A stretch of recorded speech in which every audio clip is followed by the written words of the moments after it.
I'm Josh Allen, and welcome to the Baked In Podcast, where I sit down with industry innovators to uncover the unique ideas and values that are baked into their businesses and have led to extraordinary success. This podcast is presented by Busey Bank. Since Busey opened their doors in 1868, they've upheld a pledge to foster customer relationships and vibrant communities, embodying a legacy of partnership and progress. With multiple lines of business, Busey provides a range of financial solutions tailored to your needs. From digital banking to planning for retirement, Busey is here to help you achieve your financial goals. Busey Bank, building business, growing wealth since 1868. Today's guest is a powerhouse of passion, perseverance, and perfectly organized closets, Jennifer Williams, founder of the St. Louis Closet Company. At just 25, Jennifer left grad school, maxed out her credit cards, and took a leap of faith to start her own business. And what a leap it was. Fast forward to today, she's built one of the largest custom closet companies in the U.S., all while staying deeply rooted to the St. Louis community. In this episode, we're talking about the grit it takes to grow from nothing, the values that shape a thriving company culture. We'll also explore how she leads with heart, gives back with purpose, and keeps moving forward, even when the world throws curveballs. Let's roll. So what you don't know is how much of an inspiration your bold move building your factory on Big Bend had in what I've done with Companion. Really? I don't know. No, I mean, I remember, you're going to have to remind me what year that was. So we bought the building in 2006. Okay. And then we did an 18-month renovation. So you were 15, 18 years. How long had you been in business when you did? Okay, so we opened in 1991. Okay. So 15 years. 15 years in. You make this big bet, but you buy this beautiful old building. It was not beautiful when we bought it, Josh. It's so beautiful now, though. And to me, it was such an inspiration that you took this manufacturing thing. I know there was a retail component. You did the wine shop for a little while. We talked to you about putting a cafe in there for a minute. I can't remember if that was before or after the wine shop. But just that idea of investing in the physical space in a way that was not normal for manufacturing, certainly not for closet manufacturing, probably. It was a huge inspiration for me that led us to where we are now in Maryland Heights and building a space where no matter where you are in the building and working, you can see grass and like it means something to people to walk into a building, I think, that you can be proud of. And so what was the impetus for you to do it when you did it? Well, we owned a building before we bought this one, right around the corner. It was in Maplewood, right around the corner on Manchester Road. Is it where your husband's business was for a little while after? So right around. Okay, by Gus's Fried Chicken, basically. Well, he was in the fried chicken place, and then JB Smith Funeral Parlor was in the middle, and then now it's the brewery. Side project. Side project brewery. Okay. That was our building. That was your space. Okay. That was our space, and we were growing. We owned the building and we outgrew our space. I was literally renting trailers to put on the parking lot to put our finished goods in before we could install the closets at our customer's house. So we knew we had to grow. So the building right around the corner, the one we're in now, the one we're talking about on Big Bend, was an industrial packaging company. And it was ugly. I mean, no offense to the old owners. It was the ugliest building ever, but it was a great location. I mean, right on Big Bend, had huge parking, and it was 30,000 square feet. So you were moving for how many square feet? 6,500. Okay. And my husband and I looked at the project and we're like, oh yeah, no big deal. And we were our own architect. We were our own general contractor, and we just went to town. Well, the more we got into the project, the more we were like, whoa, this is going to kill us emotionally, mentally, financially, and every other way. This building is 128 years old. One half of it used to be a very early on gas station, very early. There was buried tanks. We had to deal with a lot of environmental issues there. That they hadn't dealt with. They were just underground. They weren't disturbed, but in order to renovate the whole building, we needed to get rid of that. And through the years, this is the best story. When the first building was built, there was the gas station repair shop, but the original building was a garter factory. They made women's garters. It was called the Black Garter Factory. But through the years, it had become so many different things. And at one point, it was the Mark Twain Bank Processing Center. And they had 500 people working out of that building. 500 people? Hundreds. I don't know how many, but hundreds, little cubicles. Right. And all the phone lines had been brought into that building, right, for all these workers. Well, they had all been abandoned years ago, and then the packaging company bought the building. So we're in there and we're ripping out drop ceiling after drop ceiling after drop ceiling because we wanted to bring the building back to its original form. And there was all these wires in the ceiling. We yanked all the wires out. Well, it turns out that Maplewood, where we're located, that was their central hub for the phones in the entire city of Maplewood. So when we ripped that out, the phone system went down? All the phones, and I don't know if it was all of them, but hundreds of phone lines in Maplewood went out because they had rerouted those lines years ago when the bank went out of business. So that was a crazy thing. And I never know if you can believe the Business Journal, right? But $6 million later in 2006, you said? Yeah, it was, like I said, it almost killed us emotionally, mentally, financially, because we kept running into things like that, right? You never know. When you buy a property, you're like, oh, we'll just paint, right? Right. And then everything just keeps turning in. But the other thing is we wanted to restore that building to make it something special. And it was a concrete block building is what it was. And I always was inspired by all the beautiful red brick buildings down by the brewery, down here in the city. Sure.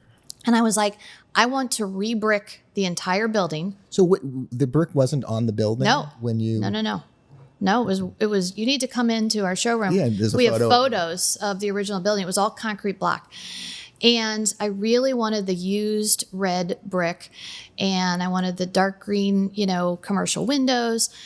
So we hired the guy who did our brick patio. And he came and we ran out of bricks, used bricks in St. Louis, and they had to go down to New Orleans to get more bricks. And they re-bricked the entire outside of the building except for the back. The back is still concrete block. But I wanted a space that showed that we were investing in the community.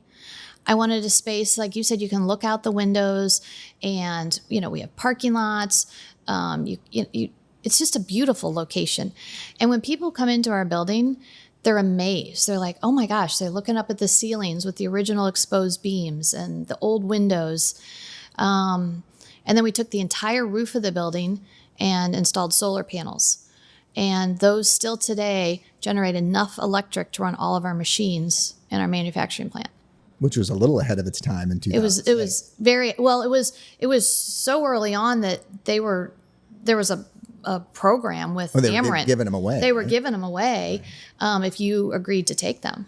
But it's still working today. So that's and so we're in a mid-century modern building. It had been built in the early 60s, but we took the investment to build the windows from the office into the factory. And we have the same experience when people come in. They are amazed that we took enough energy, or took the energy and the time and the money to invest in a space to be proud of. And I think that it has an intangible with customers when we bring them in on a wholesale level, that there's something different about the way these people are doing it. It's not just how inexpensively can you build factory space. And then, there's plenty of bakeries that invest in beautiful equipment and do a great job on upkeep, but they don't make the investment in the building in the same way. And it does have some intangible that you can't describe, but it makes a difference, I think, to the way people view the organization.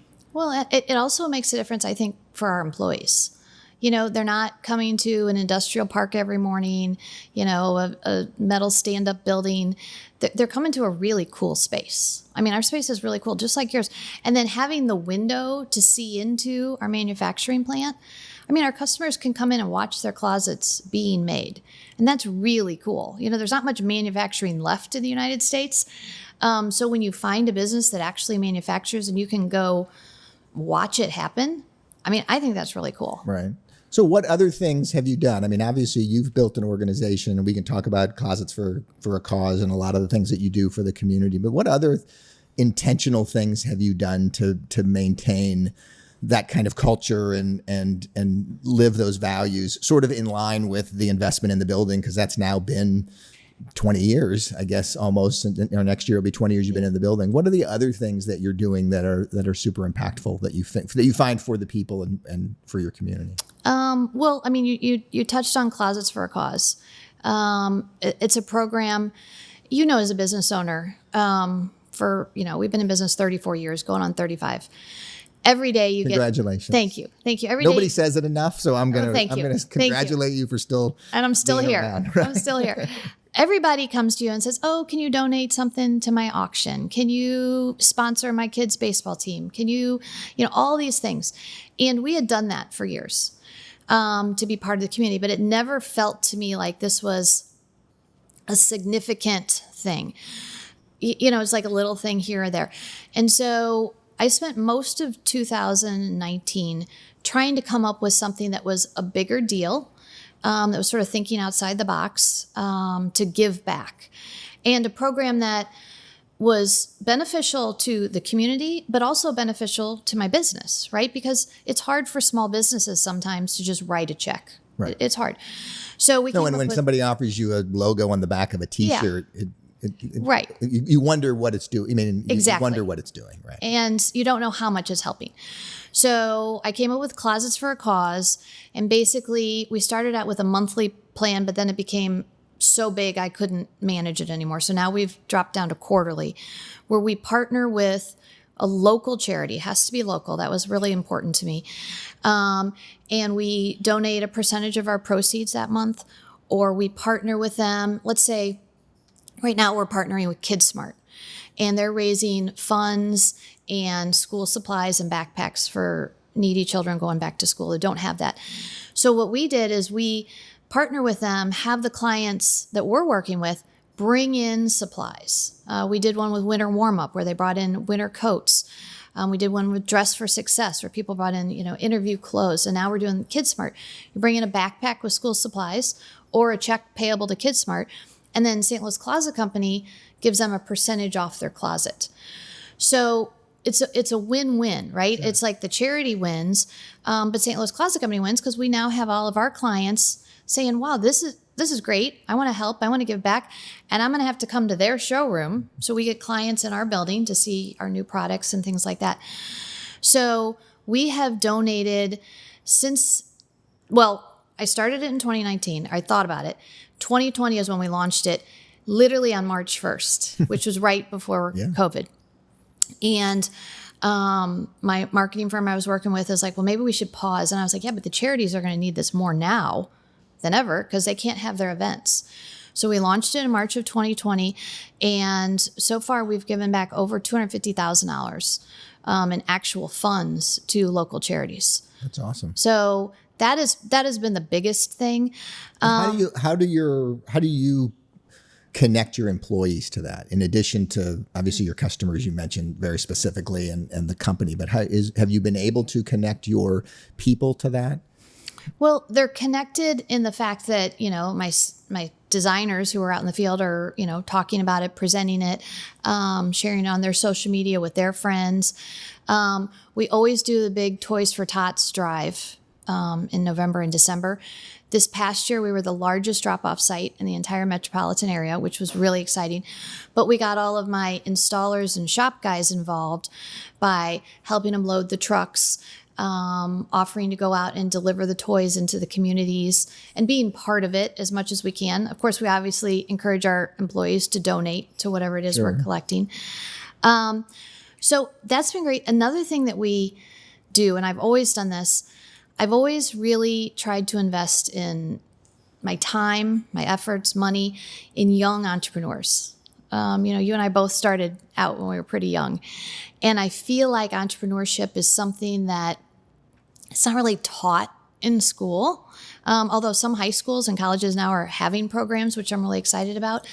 So I go into high schools and colleges and I talk about entrepreneurship.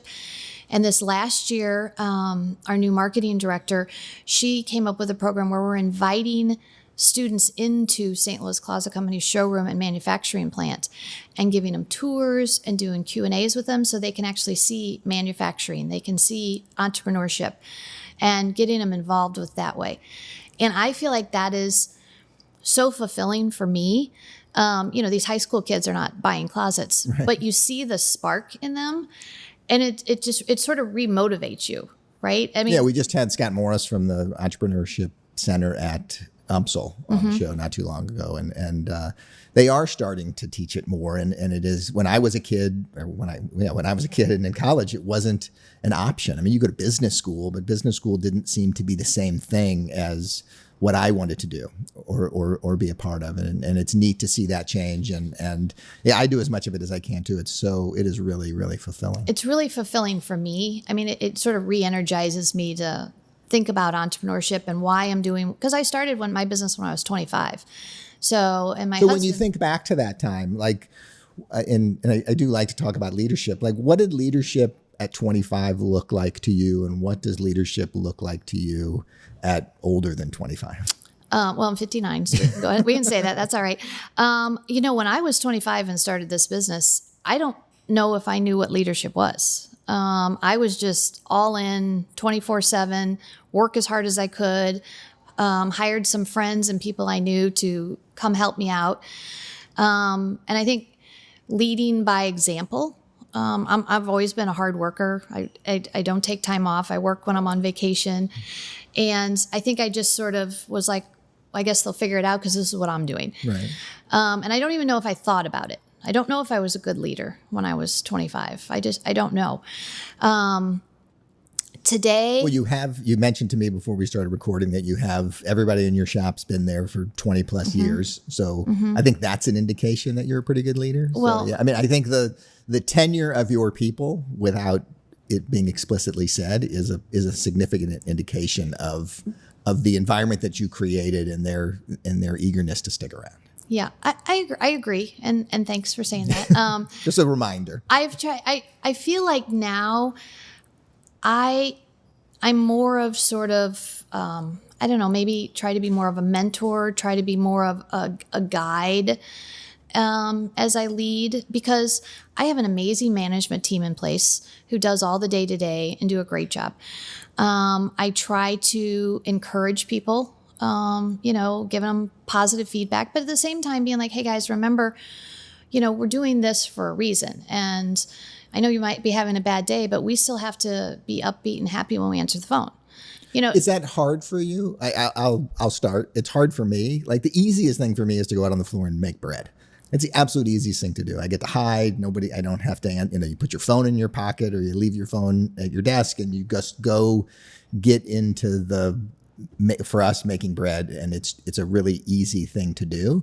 But it's not what I should be doing. But it's hard. It's hard to stay out of that sometimes. Do you have that challenge? I think most entrepreneurs do, because entrepreneurs are idea people and we're doers. My favorite thing to do is to go back and run the edge bander in my shop. I love it. And I'll get back there. And like you said, you can't have your phone on. The machines are humming and you're back there physically making something. And it's probably like making the bread. I mean, it's just so fulfilling and satisfying. How often do you allow yourself to do it? I don't do it that often. I don't. But when the shop falls behind and we need an extra body out there, I'm out there, right. So I think for entrepreneurs in general, leadership and even sort of projecting the future, those kind of things, like accounting and all that stuff is like hard for me because I don't feel like I'm good at it. I feel like I'm good at coming up with ideas. I'm great at trying to get other people that are smarter than me to implement my ideas, and then I'm on to the next idea. But I have been really lucky. My best friend who I grew up with, literally we grew up across the street from each other. We went to elementary school, middle school, high school, college together. She's my vice president and general manager. So she's been with me for 34 years. And she's the exact opposite of me, but she's better than me. She is an HR person. She's a detail oriented person. She's, keeps everybody in line. I'll be like, I don't know, guys. I feel like we need to have a talk with all the employees. She's like, I got it. And then she's really good at that. So no, I think I'm good as a leader in that I show up every day. I try to be upbeat and happy and positive. I try to give back to the community. I try to be a good person. I try to help all of my employees when needed, whether it's with their families or other issues.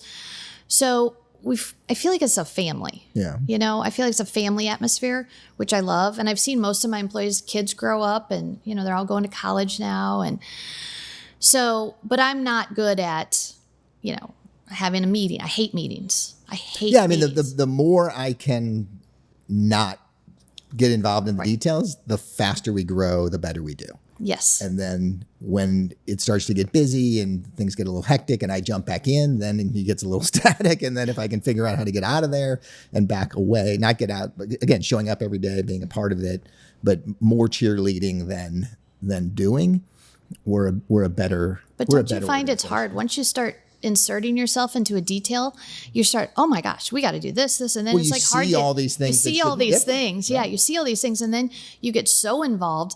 And I find myself, I almost kind of irritate my people when I'm in there. Like, what about this? And what about this? And they're like, Jennifer, just go back to what you were doing. We've got this. Yeah, I mean, there's. It's funny. There's two things that are diametrically opposed that are the devil's in the details is something that I think about a lot. My grandfather said, like, you got to pay attention. You got to dot the I's and cross the T's. Like, that was important. But then don't sweat the small stuff is another thing that I think about a lot, because you just get stuck if you just are obsessing over a process, and not that you can't be looking at that, you should be fixing that and talking about it. But if you slow everything down to obsess about the detail, that's where we start to stagnate a little bit. And so it's those two ideologies that I really struggle with sort of fighting against a lot. It is. And as a business owner, you have to know what's going on at your business, right? But you also know maybe you're not that good at that. So I think it's all about surrounding yourself with good people. Right. People that are, you're supposed to hire people that are smarter than you. What do you do to balance that visionary role, cheerleader role with the getting stuck in the details? Is there a trigger for you? Is there something that you can remind yourself of, or does making sure that you schedule time away from the build? Like, well, how do you do it? I try to leave my phone in another room, because the biggest part of the business that I'm involved with the details is the marketing, the advertising, and as we all know, social media, which has taken over our lives. And before social media, I mean, let's go back to when I opened the business. The only thing that mattered was getting a yellow page ad placed at the right location, the right size, and the right time, and get it in before the book goes to print, because it's there for a whole year. And then maybe a couple ads in the Kirk-Webster Times. It was so different. You created the ad, you created the marketing piece, and then there it was. It was out there just for the world to hopefully see it and call you. In today's world with social media and SEO and Google and all of the different venues, it's a 24/7 job. And I get so stuck in there. I mean, I'll just be like scrolling and scrolling. I'll be like, oh, well, this company's doing this. We need to do this. And oh, did you see this song? We should add this song to our next reel. It's like, it's an unending thing. So for me, it's hard for me to walk away. I don't sleep much. I mean, does word of mouth end up in the end still being the biggest thing? Yes. Like, with all the obsessing that we all do over ads and Google and LinkedIn and whatever methodology we're using, in the end, a damn really nice referral is what brings a customer. Is the best. At St. Louis Closet Company, we have a 52% repeat and referral business. So more than half of our business is repeats and referrals, which only comes from having an amazing product, an amazing service, and showing up and doing what you say you're going to do. Right. And does it also come from, do you incentivize that referral? No, that just happened. With all the energy and the dollars you throw towards the other stuff, there's no dollar. You don't throw dollars at the referral side. I don't, because I want it to be real. Yeah. We don't incentivize Google reviews. We don't incentivize. I want it to be real.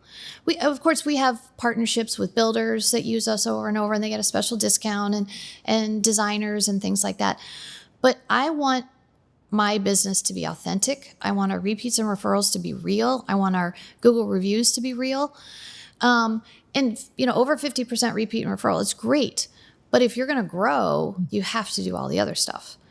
And so obsessing over the details of that is probably the worst thing right now for me. Yeah. So you've grown the business into, I'm looking at the Business Journal or whatever I read, one of the largest custom closet businesses in the country. Mm-hmm. Have there been key inflection points or key moments in that growth that you look back on? If somebody would ask you for the bullet pointed history in the last 34 years, have there been moments that have really been significant that you can pinpoint? I would say there's been 3 moments that have been significant, whether they're up or down. It's hard to say. One was 9/11. My business was growing. I had just had my first child, was pregnant with my second child. The business was doing great, and 9/11 happened. And the whole world stopped. And I didn't know if we were going to make it. I didn't know. I mean, our phone didn't ring. I don't know about you guys, but our phone didn't ring for 2 or 3 weeks. I was like, this is it. This is the end. And then all of a sudden, like, the first phone call came in. And so I was like, okay. And what happened then was we got a phone call from Washington University, and they had over-enrolled for that coming fall semester. And this one, when they were building their new dorms, and the dorms weren't going to be ready in time, so they had to retrofit all their old dorms, and they only had 60 days to get it done before kids started moving in. And they came to me and they said, we need you to build a wardrobe unit in 210 dorm rooms, but you only have 60 days. And I was like, okay, we'll do it. And they couldn't find anybody, to do it and whatever. And we did it, and we made that happen. And that influx in business was amazing financially. Sure. But the biggest thing is it showed us that we went from, like, the phone's not ringing to, oh my gosh, look what we just did. And I think that sort of caused us to be able to, like, we can handle bigger. We can do more. We can get bigger. That was huge. Then the recession of 2008, which was basically the day after I moved into my new building we talked about. After I spent all that money, all that time, we still owned the other building. I remember we had bought and rehabbed this building in order to continue with this massive growth we were having. Then the housing crisis, the financial crisis, the recession, whatever you want to call it, whatever 2008 was, it was like someone turned a light switch off. And so, how long did that last for you? It lasted a while. It lasted 5 years. I mean, we were on such a pace of growth, and in 2008, our sales were cut in half. And here we were with this new big building. And so we had to really tighten the belt straps, get in there, work through it. And we made it, and it was great. But it sort of showed us that, okay, even in the worst of times, we can make it. And then the third one, all of these things are sort of out of our control, right? You can't plan for them. It's COVID. And if you remember, in St. Louis, it was March of 2020. I was actually in Florida with my daughter's senior high school spring break. And everybody was on the beach, and everybody's having fun. And there was this talk, right, on TV of these little red dots, and they're getting bigger. And then all of a sudden there was all the video of the crazy people in Florida on the beach. And look, we're going to shut the borders to Florida. I'm not going to let them back out. And I was like, oh my gosh. So I yanked my daughter out of spring break. She'll never forgive me. We drove home. We brought in all of our employees and said, we're going to have to close, because St. Louis County said, we're shutting down for 2 weeks. We're going to flatten the curve. And I said, I'm going to still pay you. We're going to come back in 2 weeks. This is all going to be over with. And everybody was kind of scared, and nobody knew what to do, but we all went home. And if you remember, the streets were empty. Oh, yeah. There was nothing. And after about 5 or 6 days, people started calling me at my house. Like, Jennifer, I need you to come to my house and design a home office. My kids can't go to school. They're going to be at home. I need places for them to do schoolwork. All of a sudden, all these families that used to wake up in the morning and all leave were all under one roof. And I said, you want us in your house? So we had to get special permission from the county. We had little certificates that we put in the front windows of our vans that we could be allowed, because we were in the construction industry, to be out. We were considered an essential service, believe it or not. And I called all my employees back in and said, we're going to do this. We're going to be as safe as we can. Who's willing to come back? Most of them did. And now, I can't tell you how much money I spent on Clorox wipes, gloves, masks, and all of that stuff. We had to buy more vans because I couldn't send 2 guys in a van at once. They all had to drive their own van. But that catapulted the business beyond where I ever imagined it could be. Did you know that businesses can help protect our planet with every sale? That's the idea behind 1% for the Planet, a global movement where companies pledge 1% of their top-line revenue to environmental causes. Since 2002, members have given nearly $700 million to nonprofits tackling critical issues like climate change, conservation, and food insecurity. At Companion Baking, we're proud to be a part of this mission in 2025. We're contributing through local partnerships, like donating $50,000 in baked goods to the St. Louis Area Food Bank and supporting regenerative agriculture through our partnership with ADM. Learn more about how 1% for the Planet is driving change at 1%fortheplanet.org.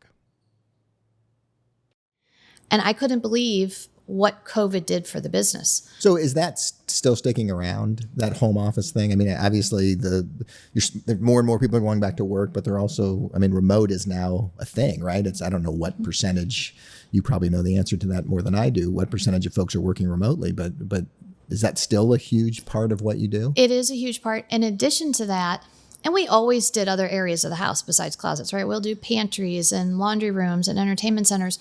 But it really sort of pushed us into the total home organization area where we can come in and we do garages and we do basements and we do bars and we do wine cellars and folding counters and mudrooms and drop zones and all the areas of your house. So it boosted growth. And then we were all afraid that business was going to die off once people started spending money on Cardinals games and going out to lunch and things like that. And it didn't. And we've continued to grow, which has been really exciting. But I would say that, you asked sort of major things. Those were 3 things that put a lot of companies out of business. But it really sort of was a challenge, something to overcome that sort of pushed us out of our comfort zone and allowed us to see, hey, we can handle whatever comes at us. Yeah, I think COVID did that for a lot of people, right? Like it sucked. Yeah. But those of us that have run a business through it and come out the other side, there is a resiliency that now exists inside of the organization that I don't know if it would have ever existed to the same degree. Because the other things that you mentioned, and we didn't have the housing crisis, so I can't speak to that. We had the Atkins diet, which was a huge, all of a sudden, like nobody could eat a carb in 2001 and 2002.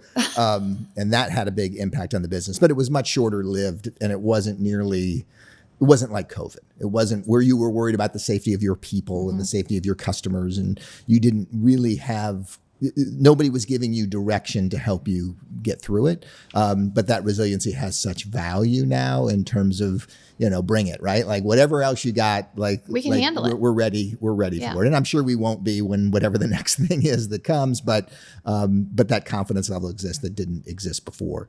In addition to, and I know we talked about the building of the building, which was obviously, as I say it, like pushing all your chips into the center of the table. Have there been other decisions that have felt super risky at the time in which you've done that have turned out to be kind of game changers? Or is the sort of the way you managed through COVID how you would look at or how you would answer that question? Are there other inflection moments that have sort of existed like that where you've taken a shot at something and you didn't know what would be on the other side? Well, every day. Every day Fair. We make a decision that we're like, well, is this going to work? But, I tell people all the time, if you're not good at making decisions, you're probably not a good business owner, right? Because you got to make, an average person makes 30,000 decisions a day, right? Am I going to drink coffee? Am I going to drink water? Am I going to put cream in it or whatever? the decisions that a human being makes every day is crazy. Well, you add in being a business owner, and if you can't make decisions quickly and move on and know that some of them are going to be great and some aren't, and you have to pivot, but you have to keep moving, right? Because if you freeze, we're not going anywhere. But probably, and this sounds funny, hiring my son to come into my business to be our director of operations 2 years ago after he graduated college. So he was 22? He was 22. Well, he graduated from Vanderbilt in 2022, and he wanted to come work for me. He had worked for me for years in the summers as an installer, and he had actually gotten a job at a closet company in Nashville. So he was great, right? Super smart, double major, great kid. He wanted to come work for me right out of college, and I said, no, absolutely not. You've got to go work somewhere else. So he got a job with Perrick Construction, and he became a project engineer. He worked there for a year, and he got his first review. He got a promotion. He got a big raise. He was so excited, and that was the day I offered him a job. I wanted him to know that he could do it on his own without me and without the family business. But I grew up in a family of entrepreneurs, and working with family, I mean, you work with your sister. Right. Well, my family had a family business for 100 years, so it's hard. And, bringing him in, I feel like it was a risk. It was a great opportunity for the business to grow, to have somebody young and smart and innovative into the business. But I was also very concerned about how is this going to affect our family? Him and I tend to, fight a little bit. We both have the same personality, like our way or no way. He thinks we're too old-fashioned. We have too much paper. He wants everything computerized and technology. And so that part of making my small business, it was always just mine. My husband had his own small business, and we were not involved with each other's business. Bringing your son in or your children into your business or a family member, that I think is challenging and risky. Now we've figured it out. What has he done uniquely his own? Like what's changed in the 2 years that he's been there that he can really take ownership in? Well, the biggest thing, and he started this immediately. Up until he was there, we drew every single closet design by hand with a pen and graph paper and a ruler. And we were very successful at it. And my salespeople have been with me for years. There was no problems. And he's like, we need to go with CAD software, 3D software. They can design on iPads in the customer's home, show the customer the closet, walk them through it, change the colors. It does the pricing for you. It spits out the cut list after they buy. And I was like, oh my God, no. I was like, no. And he's like, we have to do this. And I was like, okay, but it's totally on you. And so he brought this software in, and then he had it developed so it worked just for the way we did things, because we do things differently because we manufacture. And he spent about 6 months getting it ready. Then he launched it with my sales force, trained them, which was not easy, Josh, because they're people my age, right, that are closet designers, and they liked their pen and ruler. Trained them, supported them, worked out all the kinks. And that took almost his whole first year of doing just that. Would they ever go back? They would never go back now. They love it so much. Sales have increased. Their workload has gotten much easier. The speed of sales happens, things turn around. We now can instantly send the stuff right out to the shop to be manufactured without having a person manually do it. And the interesting thing is we just hired 3 new sales designers. They were trained and out selling months before the old way. I mean, the computerized software, it was hard to get people to change over from pen and paper to computer. Sure. But now that we start with the computer, it's made the biggest difference in my business. And Is it a different salesperson that you need now with that tool? No. Or does it allow you? No. No. It's the same. My top 3 salespeople are still my top 3 salespeople, but they're able to do it faster, better, less mistakes. I mean, imagine you're drawing a closet and you're like, oh, I'm not sure. I want to have my hanging here and my shoes over here. Well, when we were doing it by hand, we had to redraw the entire thing. Now you just flip it. So, I mean, that is, it is life-changing with our business. It doesn't sound like a big deal maybe to people who are listening, but this was a big deal. Sure. And well, anything that you change 32 years in is a big deal. It's a big deal. I mean, we're in the midst of a software conversion started yesterday. It's unbelievable. Like, we're going to an ERP. It doesn't matter. It's putting everything together so that when we put an order in, it manages the theoretical inventory and all these things that we've just never dealt with before. And we have to do it for FSMA. There's reasons that we have to do it. And there's also just the efficiencies. I mean, we've had a poor guy who looks at all the orders for 4 weeks out and calculates how much flour and eggs and butter we need. Sort of using Excel, but it's the most convoluted. This poor guy has just done a terrific job in making sure we have the ingredients we need. And now the system's just going to it's going to write the POs to the vendors based on their lead times and their order schedule and everything else, and completely change the business. But we've just been dragging our feet out of fear and uncertainty in moving forward. Yeah, and I get it, right? How long is it going to take your people to grab onto that and learn it? It's hard. His next thing, he's like, okay, now we need to get a CRM and an ERP. And I'm like, really? Really? Can we just enjoy this? He's like, we've got to keep moving if we're going to keep growing and keep being more efficient. So was there, you're 59, you mentioned it, so I'll say it, but prior to him coming in, was there an exit strategy? Was it always designed for did you know that your kids wanted to come into the business? I knew from him being in high school on that he was interested. My daughter has no interest at all. She lives in Dallas and is a consultant, and she's not interested in the family business at all. And I don't know if him being there is an exit strategy. I'm not sure. They say entrepreneurs never want their children to become entrepreneurs. They want their children to become doctors and lawyers and get a paycheck and not worry about this life that we have chosen. Even though I love my life and it's challenging, it's exhausting and it never ends, right? And it's hard to find an exit when you're on this train. How do you just sell your baby, right? You can't just sell it. You can't give it to anybody. But he's still young. He just turned 25.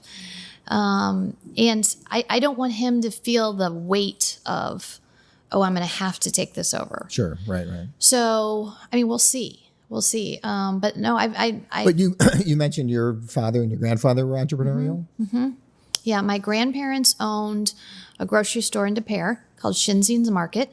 It was, the Village Bar. Oh, sure. Okay. That was a grocery store before? No, the Village Bar has always been the Village Bar. Oh. But right next to it used to be a wig shop. Yeah. The wig shop was Shinzine's Market. And then the 2-story house that's next to that, they're all three connected, was the house my mom grew up in. So her dad and his brother, didn't go to high school, and they lived through the Depression. And their father said, okay, one of you's opening a bar and one of you's opening a grocery store. And my grandfather picked the grocery store, and I was always like, why didn't you pick, we called him Poe, why didn't you pick the Village Bar? It was so much cooler. So they always ran the grocery store. And then my dad owned his own wallpaper hanging business.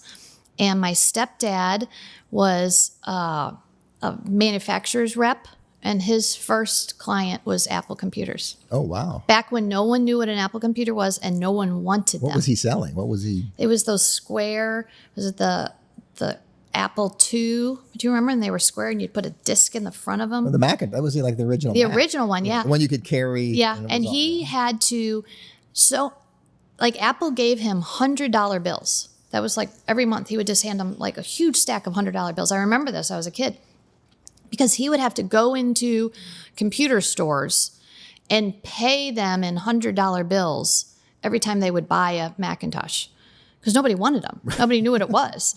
So that was his first business. But earlier in life, my stepfather was a fuel funny car racer. And the cars that, use nitroglycerin for gas and they go straight down with a parachute to stop them. He was very, very successful. So once he closed the manufacturer's rep business, him and my mom opened up a manufacturing business where they made rear ends for race car drivers. Wow.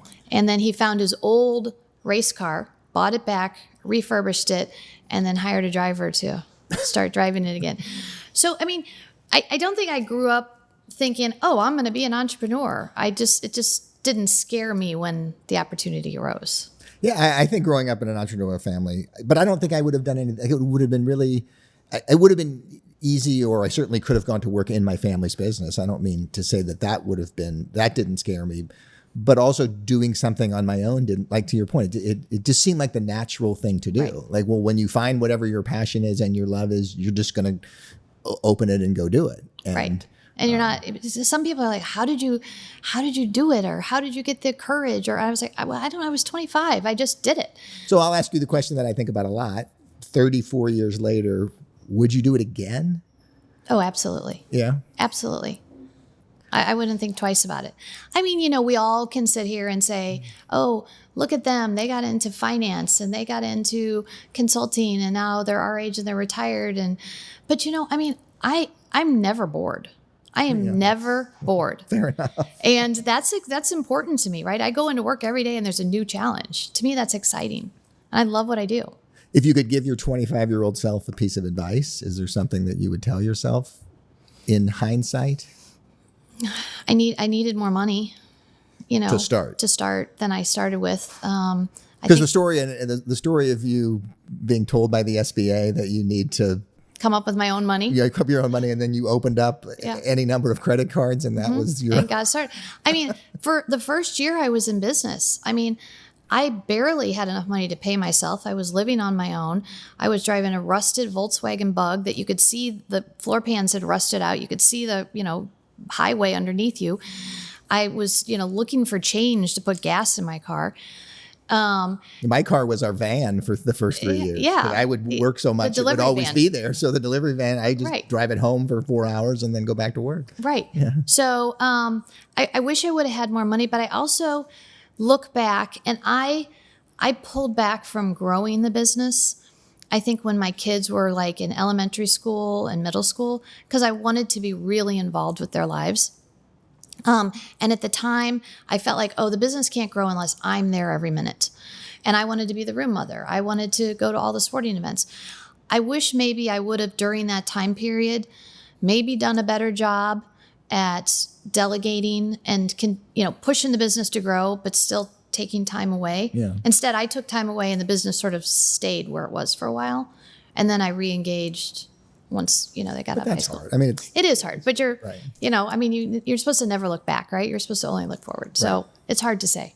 Yeah. I mean, I wouldn't want to be 24 again. There's no question about that, given everything that's going on in the world. But it's really neat for me to talk to you. I really appreciate the opportunity to sit down. We have very similar paths, right? I mean, I was 24, you were 25.